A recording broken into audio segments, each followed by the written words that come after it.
नमस्ते दोस्तों, स्वागत है आपका हमारे चैनल पर। आज की इस वीडियो में हम बात करने वाले हैं बैंक फिक्स्ड डिपॉजिट यानी एफडी के नए नियमों के बारे में जो साल 2025 में लागू हो चुके हैं। क्या आप जानते हैं कि अब एफडी पर कितना ब्याज मिलेगा? क्या नए बदलावों से आपकी बचत पर असर पड़ेगा? और सबसे महत्वपूर्ण, कैसे आप इन बदलावों का फायदा उठा सकते हैं? अगर आप अपनी मेहनत की कमाई को सुरक्षित तरीके से बढ़ाना चाहते हैं तो ये वीडियो आपके लिए बहुत जरूरी है।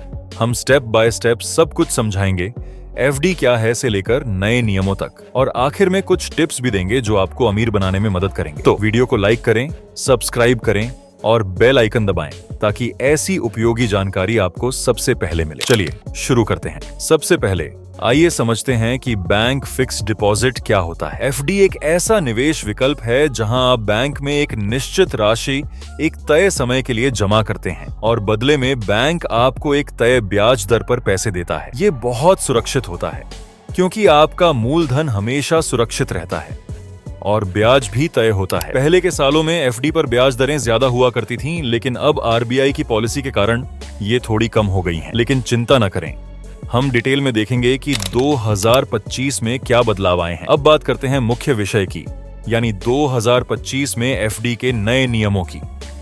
आरबीआई ने अप्रैल 1, 2025 से RBI interest rate on deposits directions 2025 लागू किए हैं। इनमें कई महत्वपूर्ण बदलाव हैं जो एफडी होल्डर्स को प्रभावित करते हैं। सबसे पहले ब्याज दरों की पॉलिसी।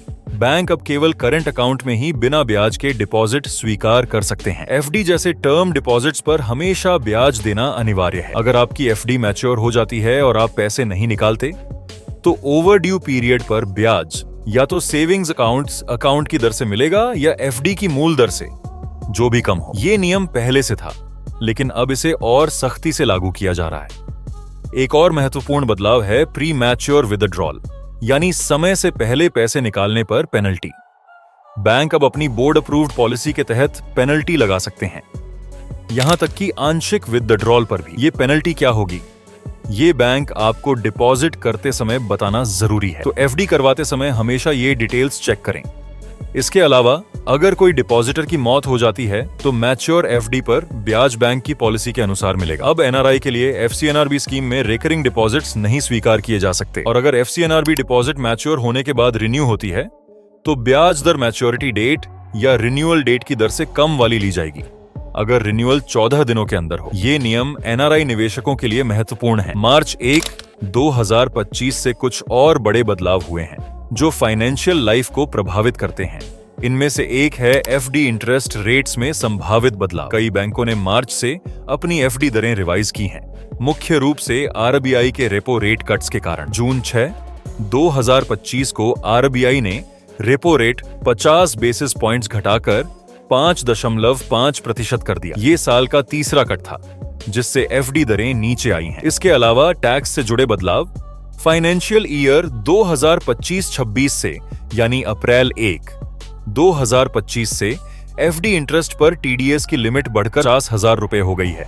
पहले ये 40,000 थी। अगर आपका इंटरेस्ट इनकम 50,000 से ज्यादा है तो 10% टीडीएस कटेगा। ये बदलाव टैक्स पेयर्स को राहत देता है। अब आते हैं मुख्य सवाल पर, अब कितना ब्याज मिलेगा? 2025 में एफडी दरें बैंक पर निर्भर करती हैं। सामान्य नागरिकों के लिए दरें 2.5% से 9% तक हैं, लेकिन बड़े बैंकों में ये 6 से 7% के आसपास हैं। छोटे फाइनेंस बैंकों में ज्यादा मिलता है। उदाहरण के लिए एसबीआई में सामान्य नागरिकों को 3% से 6.5% तक मिलता है, जबकि सीनियर सिटीजन्स को 4% से 7.5%। एसबीआई ने जून 15, 2025 से अपने अमृत वृष्टि स्कीम की दर 6.60% कर दी, पहले 6.80% थी। आईसीआईसीआई बैंक में सामान्य को 6.60% तक, सीनियर को 7.10%। एचडीएफसी बैंक में 18 से 21 महीने की एफडी पर ज्यादा दरें, लेकिन औसतन 6.5 से 7%। Axis bank, Indian bank, bank of India में भी 6.5 से 6.70%। कैनरा बैंक में 3.25 से 6.5%। पोस्ट ऑफिस एफडी में 6.9 से 7.5%। 1 से 5 साल के लिए। छोटे बैंकों में जैसे यूनिटी स्मॉल फाइनेंस बैंक में 8.60% तक, सीनियर को 9.10%। ये दरें अगस्त 2025 तक की हैं और आरबीआई के रेपो रेट के कारण आगे और कम हो सकती हैं। तो अगर आप एफडी करवा रहे हैं तो ज्यादा दर वाली स्पेशल स्कीम चुनें। अब ब्याज कैसे कैलकुलेट होता है? मान लीजिए आप 10 लाख रुपए की एफडी 6.5% पर 1 साल के लिए करते हैं। सालाना ब्याज होगा 10 लाख का 6.5% यानी 65,000 रुपए। लेकिन अगर कंपाउंडिंग क्वार्टरली है तो थोड़ा ज्यादा मिलेगा। फॉर्मूला है AAP, एक प्लस आर एन की पावर NT, जहां P principal, R rate, N compounding frequency, T time. लेकिन सिंपल तरीके से ऑनलाइन कैलकुलेटर यूज करें। नए नियमों के फायदे और नुकसान।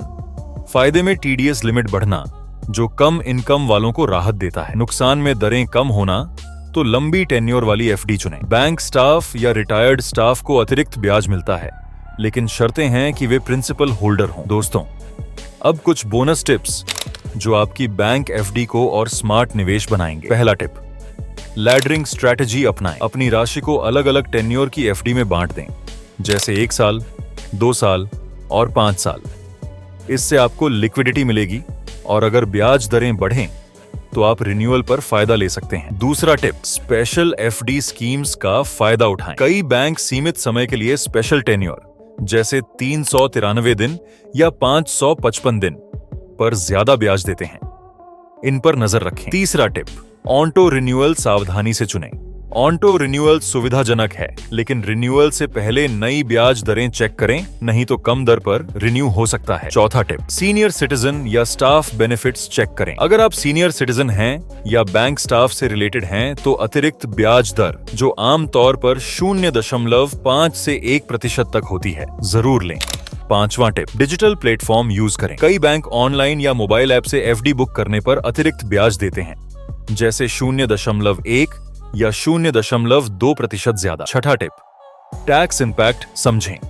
अगर आपकी कुल इनकम टैक्सेबल लिमिट से कम है तो फॉर्म 15G या 15H जमा करें ताकि TDS न कटे। इससे आपका रिटर्न बढ़ेगा। इन टिप्स को फॉलो करें और अपनी एफडी से ज्यादा फायदा उठाएं। दोस्तों, उम्मीद है ये जानकारी उपयोगी लगी। अगर कोई सवाल है तो कमेंट करें। अगली वीडियो में मिलते हैं। धन्यवाद।